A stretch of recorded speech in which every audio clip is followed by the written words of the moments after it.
හැමදෙනාටම තෙරුවන් සරණයි පුතේ. බෞද්ධ ශිෂ්ටාචාරයේ පාඩම් මාලාවත් එක්ක තමයි ඔයාලා මේ අදත් රැඳිලා ඉන්නේ. ඒකට පුතේ අද කතා කරන මාතෘකාව තමයි කාන්තාව පිළිබඳව තමයි පුතේ අද අපිට කතා කරන්න තියෙන්නේ. ඒකට පුතේ කාන්තාව පිළිබඳව කතා කරනකොට යුග කිහිපයක් ඔස්සේ මම ඒක ඔයාලට කාන්තාව පිළිබඳව කතා කිරීම සිදු කරනවා. පළවෙනි යුගයේ විදිහට පුතේ අපිට කතා කරන්න පුළුවන්. මෙතනින් මම ලියලා තියෙනවා වෛදික යුගය. ඒ වගේම දෙවන යුගයේ විදිහට අපිට කතා කරන්න පුළුවන් බ්‍රාහ්මණ යුගය. පුතේ තුන්වෙනි යුගයේ විදිහට කතා කරන්න පුළුවන් බෞද්ධ යුගය. හැබැයි පුතේ මේ වීඩියෝ තුල මම බෞද්ධ යුගයේ කාන්තාව පිළිබඳව කතා කරන්නේ නැහැ. ඒක මම තව වීඩියෝ එකක් රැගෙන එනවා. ඔයාලට බෞද්ධ යුගයේ කාන්තාව පිළිබඳව කතා කරන්න. හරිද? එතකොට පුතේ අද වීඩියෝ එකෙන් අපි කතා කරනවා වෛදික යුගයේ කාන්තාවයි බ්‍රාහ්මණ යුගයේ කාන්තාව. මම ප්‍රථමයෙන් ඔයාලට කතා කරනවා වෛදික යුගයේ කාන්තාව පිළිබඳව. එතකොට පුතේ මේ වෛදික යුගය කියන්නේ බ්‍රාහ්මණ යුගයට පෙර යුගයේනේ වෛදික යුගය කියන්නේ. එතකොට පුතේ වෛදික යුගයේ කාන්තාව පිළිබඳව කතා කරනකොට පිරිමියාට හා සම අයිතිවාසිකම් ලැබුණු යුගයක් තමයි පුතේ මේ වෛදික යුගය තුල තිබ්බේ. බලන්නකෝ මෙතනින් මම දාලා තිනවා පිරිමියාට හා සම අයිතිවාසිකම් පැවති යුගයක්. ඒ වගේම පුතේ මේ යුගය තුල ජගන් මාතා වන්දනාව කියලා වන්දනාමාන ක්‍රමයක් පැවතිලා තියෙනවා. මේක පුතේ Hindu නිම්න ශිෂ්ටාචාරය ආශ්‍රිතව කැණීම් කරගෙන යනකොට ජෝන් මාෂල් කියන පුරාවිද්‍යාඥයාට තමයි පුතේ මේක හමු වෙලා තියෙන්නේ. ජෝන් මාෂල් නම් පුරාවිද්‍යාඥයා තමයි පුතේ මේ කැණීම් වලින් මේ ජගන් මාතා වන්දනාවක් පැවති බවට සාධක සපයන්නේ. එතකොට පුතේ ජගන් මාතා වන්දනයේද පැවති බව සඳහන් වෙලා තියෙනවා. ඊට අමතරව පුතේ ස්ත්‍රී බ්‍රහ්මස්ත දෙවිවරු ලෙසත් සලකලා වන්දනාමාන කරලා තියෙනවා. ඔයාලට මම කිව්වා මතකද මේ බ්‍රාහ්මණ යුගයට පෙර පැවති යුගයේ මේ වෛදික යුගයේ ස්වභාවික වස්තුන්නේ වන්දනාමාන කරලා තියෙනවා. ඒකෝර පුතේ මේ යුගය තුල ජගන් මාතා වන්දනාව තිබිලා තියෙනවා. ඒ වගේම බ්‍රහ්මස්ත දෙවිවරු ලෙස මේ කාන්තාව වන්දනයට ලක් වෙලා තිබ්බා. ඒකෝර පුතේ මේ ජගන් මාතා වන්දනාව තුලින් හරිද ජගන් මාතා වන්දනාව තුලින් පුතේ අපේක්ෂා කරලා තිබ්බ දේවල් කිහිපයක් තියෙනවා. ඒ වගේම පුතේ පළවෙනි එක මම මෙතනින් ලියනවා ශාස්ත්‍රීයත්වය. ඒ වගේම පුතේ සමෘද්ධිය.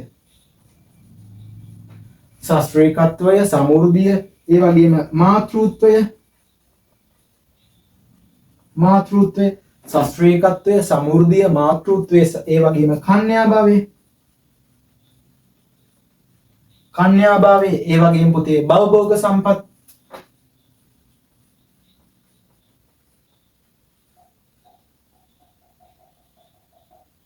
භවභෝග සම්පත් මෙන්න වෘක්ෂ ලතාවල පුතේ පල හට ගන්න බවද.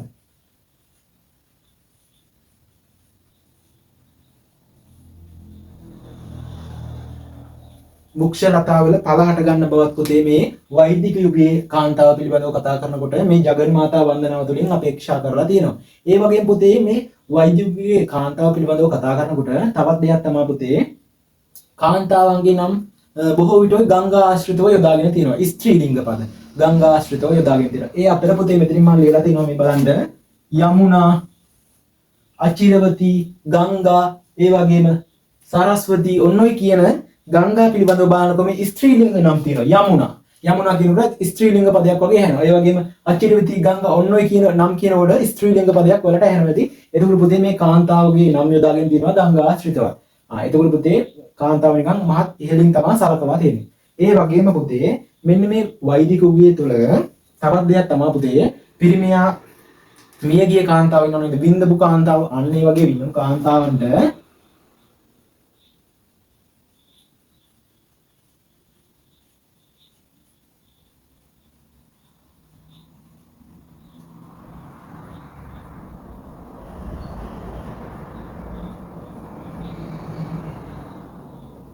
වින්නමු කාන්තාවන්ට පුතේ තවත් පිරිමියෙකු සමග විවාහ වෙන්න අයිතියක් තිබ්බා මේ වෛදික යුගයේ කාන්තාවට.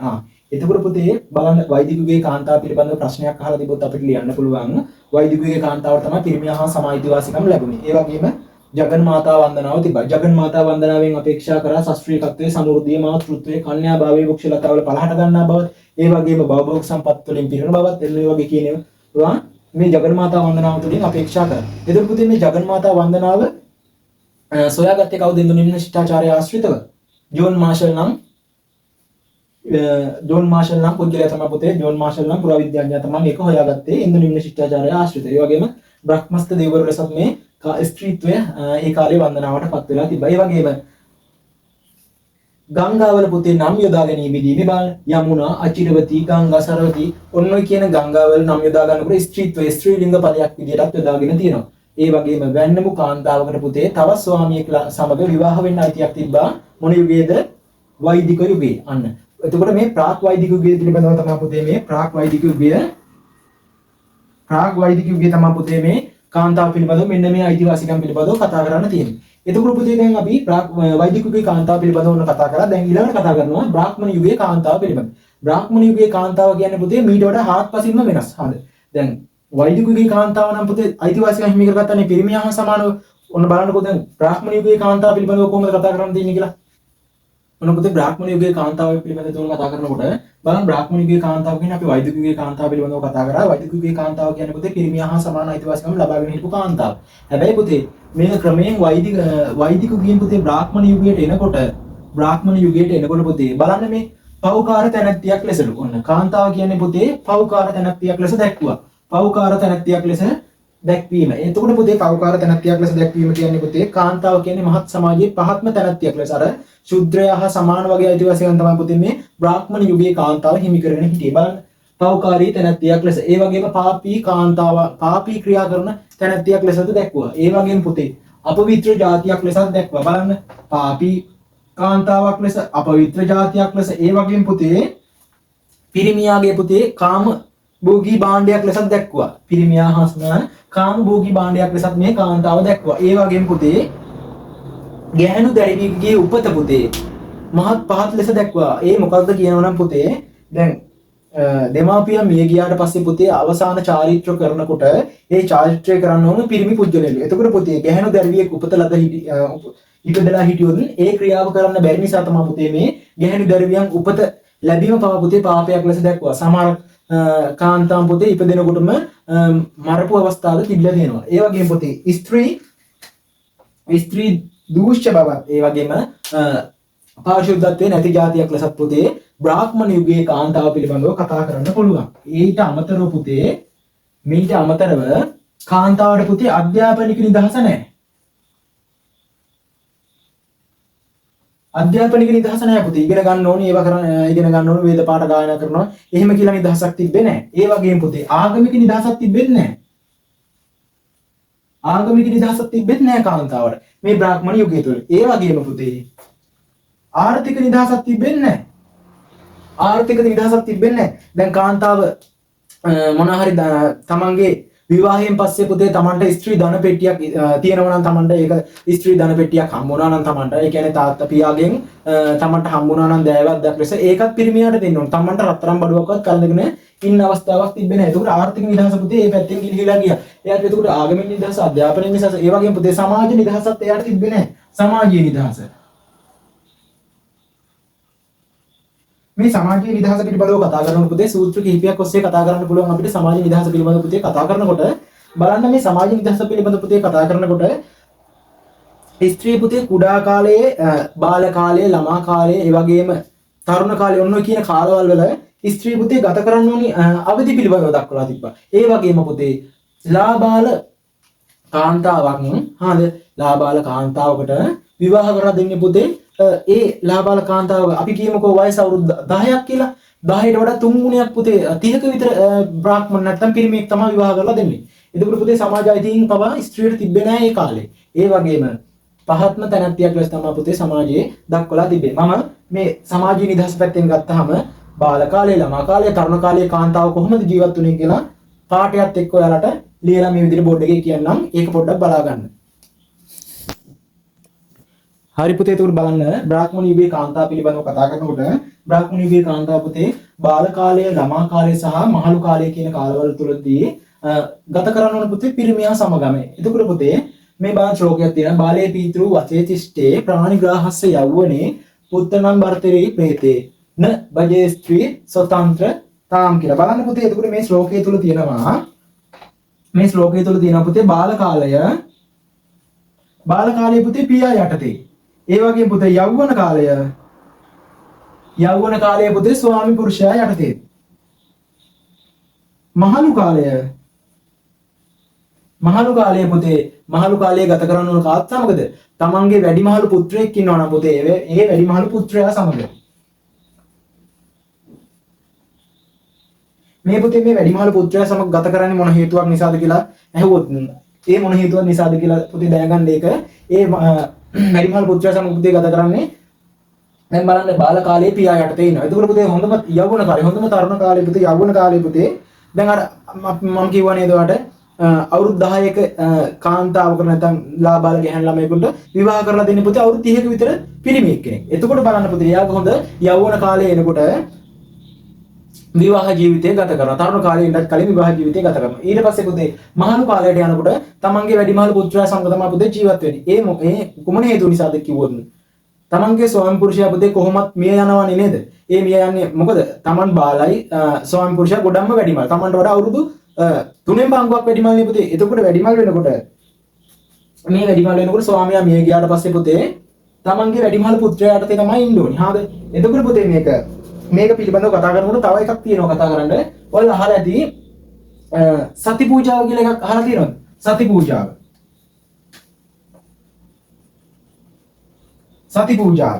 සති පූජාව කියන්නේ පුතේ මෙන්න මේ කොටසට මහලු කාලේ තමන්ගේ වැඩිමහල් පුත්‍රයාට දෙන ජීවත් වෙනවා. ඒක පුතේ මෙතන කියන්නේ පුරුෂාධිපත්‍ය යටතේම තමයි කාන්තාව ඉන්න ඕනේ කියලා. ඒක මම මේ සති පූජාව කියන්නේ මොකද්ද කියලා කිව්වොත් පුතේ තමන්ගේ ස්වාමියා මිය ගියාට පස්සේ බ්‍රාහ්මණීන් කියලා තිබ්බ කාන්තාව මේ බ්‍රාහ්මණ යුගයේ කාන්තාව එක්ක ස්වාමියා දවන දරසෑය තියෙන අන්නේ දරසෑයට පැනලා පුතේ ජීවිතේ තමනුත් නැති කර ගන්න ඕනේ කියලා. සති පූජාව කියලා හැඳින්වුවේ පුතේ ඒක. ඒ වගේම මේක කරන්න බැරි නම් පුතේ මේක කරන්න බැරි නම් තව එකක් තිබ්බා පුතේ. මේක කරන්න බැරි නම් පුතේ තව එකක් තිබ්බා සති පූජාවට අමතරව. ඒකට අපි කියනවා පරදා චාරිත්‍රය කියලා. පරදා චාරිත්‍රය. එතකොට පුතේ මේ පරදා චාරිත්‍රය කියන්නේ තමන්ට පුතේ රසවත් ආහාර පාන ගන්න බෑ. රසවත් ආහාර පාන ගන්න බෑ. ඒ වගේම කිලිටි වස්ත්‍ර අදින්න ඕනේ. රසවත් ආහාර පාන ගන්න බෑ. කිලිටි වස්ත්‍ර අදින්න ඕනේ. ඒ වගේම පුතේ කිලිටි වස්ත්‍ර අදින්න ඕනේ. ආහාර ගන්න බෑ. ඒ වගේම පුතේ කාන්තාව ඉන්න ඕනේ කොහොමද? තමන්ගේ ස්වාමියාම පතා පුතේ මරණකම්ම තමන්ගේ ස්වාමි පතා ජීවත් වෙන්න ඕනේ. ස්වාමියා පතන්න ඕනි පුතේ මරණකම කලුරිය කරන්න ඕනි මේ කාන්තාව. ඒක තමයි පුතේ පරදා චාරිත්‍රය කියලා කියන්නේ. එතකොට පුතේ කාන්තාවට පුළුවන් ඕනනම් ස්වාමියා මිය ගියාට පස්සේ ස්වාමියා දවන සෑයට පැනලා මැරෙන්න. එහෙම නැත්නම් පුතේ පරදා චාරිත්‍රය නම් චාරිත්‍රයක් කරන්න පුළුවන්. එතකොට ওই කරුණු දෙකට අමතරව පුතේ තවත් විදිහකට ගත්තොත් කාන්තාව කියන්නේ මහත් සමාජයේ පහත්ම තැනැත්තියක් ලෙස තමයි ඒ කාලේ සැලකුවේ. ඊට අමතරව පුතේ කාන්තාව කියන්නේ ඊට අමතරව පුතේ ඔයාලා අහලා තියෙනවා ද්වංගුල පඤ්ඤා. ද්වංගුල පඤ්ඤා කියලා කියනවා. ද්වංගුල පඤ්ඤා කියන්නේ පුතේ දෑමිටක් තරම්වත් කාන්තාවගේ මොලේ නැහැ කියලා තමයි ඒ කාලේ හැඳින්වුවේ. එතකොට පුතේ කාන්තාව කියන්නේ ඔයාලට හිතෙනවා ඇති සමාජයේ කොහොමද ඒ කාලේ සලකලා තිබ්බේ. පුරුෂාධිපත්‍ය යටතේම තමයි ජීවත් වූ තැනැත්තියක් ලෙස කාන්තාව සැලකුවේ. මේ ශ්ලෝක වලට අමතරව පුතේ තවත් ශ්ලෝක තියෙනවා. ඒ වගේ තේරුවක් මම මේ විදිහට කියලා දෙනවා. ඒකත් බලන්න ඔයාලට ප්‍රශ්නයක් ආවොත් හැම අවුරුද්දකම වගේ ප්‍රශ්න අහනවා සාමාන්‍යයෙන් බ්‍රාහ්මණ යුගයේ කාන්තාව පිළිබඳව අහනවා. ඒ වගේම බෞද්ධ යුගයේ කාන්තාව පිළිබඳව අහනවා. මේ කාන්තාව පිළිබඳව සෑහෙන කතා කරන්න පුළුවන් පේපර් එක තුළ. ඒක නිසා ප්‍රශ්න බොහෝ ප්‍රමාණයක් එන්න පුළුවන්. ඒ නිසා අපි තව දුරටත් අපි කතා කරමු කාන්තාව පිළිබඳව. තවදුරටත් බලන්න පුතේ තවත් ශ්ලෝකයක් තියෙනවා. දර්ශනං චිත්ත වෛකල්යං ස්පර්ශ දනං නාශනම්. ඒ වගේම සයනේ මරණං කුර්ය යා ස්ත්‍රී ප්‍රත්‍යක්ෂ රාක්ෂිය.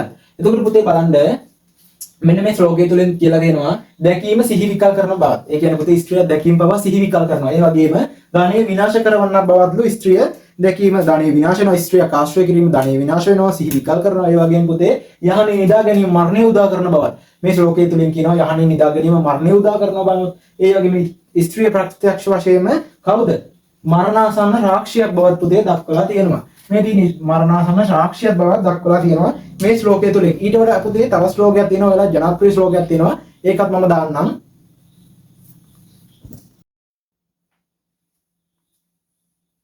අන්න පුතේ ශ්ලෝකය තුල තියෙන්නේ ඔයාලා දන්නවා ඇති. ඔයාලා අහලත් ඇති. මේක සෑහෙන ජනප්‍රියයි. අවදුම්බරම් බවන් පුෂ්පං ශ්වේත වර්ණස්ච කාකයෝ මස්ස පාදේ ජලේ පස්චේ තාරි චිත්තන්න විශ්වසේ. එතකොට පුතේ මේක බලන්න මෙන්න මේ කියන ශ්ලෝකය තුලින් කියන්නේ අට්ටික්ක ගහේ මල් පිපිලා තියෙනවා නම් ඒකත් විශ්වාස කරන්නලු. ඒ වගේම සුදු කපුටෙක් ඒ කියන්නේ කළු කපුටොන්නේ ඉන්නේ. ඒ වගේම සුදු කපුටෙක් දැක්කොත් ඒකත් විශ්වාස කරන්නලු. ඒ වගේම පුතේ මත්ස්‍ය මත්ස්‍ය දැන් පීනනවනේ කරන්නේ. හැබැයි මත්ස්‍යයා පුතේ ජලයේ ඇවිදලා ගිහින් දිනනවා නම් ඒකත් විශ්වාස කරන්න ඕනේ. ඒ වුණාට පුතේ ස්ත්‍රියක් කියන දෙයක් කවදාවත් විශ්වාස කරන්න යන්න එපා කියලා තමයි මෙන්න මේ ශ්ලෝකය තුලින් කියන්නේ. එතකොට පුතේ මේ ශ්ලෝකය තුලින් කියන්නේ පුතේ කාන්තාව කියන එක බ්‍රාහ්මණ යුගයේ තුල කොච්චර පහත් තැනක් ලෙසද දක්වලා තිබ්බේ කියලා තමයි පුතේ මේ ශ්ලෝකය තුලින් කියන්නේ. එතකොට පුතේ අපි ශ්ලෝක කීයක් කිව්වද බලන්න. තුනකින් ඉදිරිපත් කරා කාන්තාවගේ තත්ත්වය. එතකොට ඔයාලට පුළුවන් පුතේ බ්‍රාහ්මණ යුගයේ කාන්තාව පිළිබඳව අහුනොත් මෙන්න මේ පැත්තෙන් පිළිතුරු දෙන්න පුළුවන්. බලන්න ශ්ලෝක තුනක් මම ඉදිරිපත් කරා. ඊට අමතරව සමාජ දේශපාලන ආර්ථික කියන මට්ටමෙන් මම කතා කරා. ඒ වගේම පුතේ ඔයාලට ලියන්න පුළුවන් තවත් මම ප්‍රාග් වෛදික යුගයේ කාන්තාව පිළිබඳව කතා කරන්නේ. මේ දෙකම බැලන්ස් කරලා ලියන්න පුළුවන්. බලන්න ප්‍රාග් වෛදික යුගයේ කාන්තාව කොහොමද සමාජයේ වරප්‍රසාද හිමි කරගෙන හිටියේ. ඊට පස්සේ පුතේ බ්‍රාහ්මණ යුගයේ එනකොට කාන්තාව කොහොමද සමාජයේ හිටියේ. සමාජයේ උසස් තැනැත්තියක් ලෙස හිටියද පහත් තැනැත්තියක් ලෙස හිටියද. ඒ වගේම පුතේ ඔයාලට මේවා කරුණු බැලන්ස් කරලා ලියන්න පුළුවන්. ඒකෝට තමයි පුතේ සාර්ථක පිළිතුරක් එන්නේ. ඒ වගේම ලකුණු සම්පූර්ණම ගාණක් ලබා ගන්න පුළුවන්. ලකුණු 5ක් දෙනවා නම් පුතේ ලකුණු 5ම දෙනවා. අඩු කරන්න බලන්නේ නැහැ. මොකද ලියන එක්කෙනා දන්නවා ඔයාලා අර මේ බ්‍රාහ්මණ යුගයේ කාන්තාව පිළිබඳව අහලා දෙනකොට ඔයාලා පටන් ගත්තොත් ප්‍රශ්නේ වෛදික යුගයේ කාන්තාව මෙන්න මේ වගේ වරප්‍රසාද තිබ්බා මෙහෙම කියලා ඉවරලා ප්‍රශ්නේ පටන් ගත්තොත් ඔයාලා බ්‍රාහ්මණ කොටස ලියන්න. එතකොට පුතේ ප්‍රශ්නේ බලන එක්කෙනා පිළිතුරු බලන එක්කෙනා අනිවාර්යෙන් දන්නවා මෙයා යමක් කමක් දන්නවා තමයි. ඒ පුතේ මෙහෙම බලපු ගමන් තේරෙනවා එයාට මේ ලියලා තින්නේ හරි උත්තරේ මෙන්න මේ කරුණු ටික තමයි ඉන්න ඕනේ කියලා ලකුණු 5ක් දෙනවා නම් පුතේ 5ම දෙනවා. ඒක නිසා පුතේ මම මේ කියපු ටික හොඳට බලා ගන්න. ඒ වගේම පුතේ අද අපි කතා කරේ වෛදික යුගයේ කාන්තාවයි බ්‍රාහ්මණ යුගයේ කාන්තාවයි. එතකොට පුතේ බෞද්ධ යුගයේ කාන්තාව පිළිබඳව අපි කතා කරනවා ඊළඟ වීඩියෝ තුලින්. ඒ වගේම මේ වීඩියෝ එක හොඳයි කියලා හිතනවා නම් ෂෙයා කරන්න, ලයික් කරන්න, කමෙන්ට් කරන්න, ඒ වගේම සබ්ස්ක්‍රයිබ් කරන්න. තවත් කවුරු හරි වේවා පුතේ යාළුවෙක් ඉන්නවා නම් මේ පන්තිය හා සම්බන්ධ කරන්න. ඒ වගේම අපි මේක දිගටම කරගෙන යනවා. ඔයාලට පේපර් සාකච්ඡා කරනවා, අනුමාන පේපර් සාකච්ඡා කරනවා, ඒ වගේම MCQ පේපර් සාකච්ඡා කරනවා ඉදිරියට. ඒ වගේම දිගටම පුතේ පාඩම් මාලාවත් එක්ක රැඳිලා ඉන්න. ඒ වගේම අනිවාර්යෙන් එකක් ගන්න පුළුවන් විෂයක් මේ විෂය. ඒ වගේම ඔයාලට අනිවාර්යෙන් පුතේ ලියන්න තමයි තියෙන්නේ මේ විෂය. ඒක නිසා දිගටම පාඩම් මාලාවත් එක්ක රැඳිලා ඉන්න. ඒ වගේම ඔයාලා අනිවාර්යෙන් පේපර් කරන්න ඕනි. දවසට එක ප්‍රශ්නයක් හරි ඔයාලා ලියන්න බලන්න. ඒක ඔයාලට සෑහෙන රුකුලක් වෙනවා. මොකද අනිවාර්යෙන් ටයිම් එකකට ලියන්න බලන්න. ඒක පේපරේ ලියනකොට සෑහෙන්න වටිනවා ඔයාලට. ඒක නිසා ආර්ට් කරනවා කියන්නේ BC කරනවා නම් පුතේ ආර්ට් වලට BC කරනවා නම් ආර්ට් වලට පුතේ BC පොලිටිකල් සිංහල පුතේ මෙන්න මේ කියන විෂයන් තුන කරනවා නම් අනිවාර්යයෙන්ම සුපිරිමීටරයක් වෙන්න ඕනේ. මොකද අනිවාර්යයෙන්ම ලියන්න පුළුවන් වෙන්න ඕනේ. සුපිරිටම ලියන්න පුළුවන් වෙන්න ඕනේ. නැත්තම් මේ විෂයන් තුන පුතේ A එකක් ගන්නවා කියන්නේ A එකක් A+ එකක් B එකක් කිය ගන්නවා කියන්නේ පුතේ සුපිරිමීටරයක් වෙන්න ඕනේ. සාමාන්‍ය නිකන් ඔහේ ලියන්නම් වල ලියලා වැඩක් නැහැ. සුපිරිට ලියන්න පුළුවන් වෙන්න ඕනේ. නැත්තම් ඉතින් මේ විෂයන් වලට එකක් ගන්නවා කියන්නේ ඉතින් හීන තමයි. ඒක නිසා සුපිරිට ලියන්නත් පුළුවන් වෙන්න ඕනේ. ඒ වගේම හොඳට පාඩම් කරන්න, වැට් ටික සුපිරිට කරන්න. එහෙනම් පුතේ අපි ඊළඟ වීඩියෝ එකෙන් කතා කරමු. බ්‍රාහ්මණ යුගය අපි කතා කරා, වෛදික යුගය කතා කරා. අපි ඊළඟ වීඩියෝ එකෙන් කතා කරමු බෞද්ධ යුගයේ කාන්තාව පිළිබඳව. ඒක මේ වගේම මම කතා කරලා අවසන් කරනවා. එහෙනම් හැමදෙනාටම තෙරුවන් සරණයි.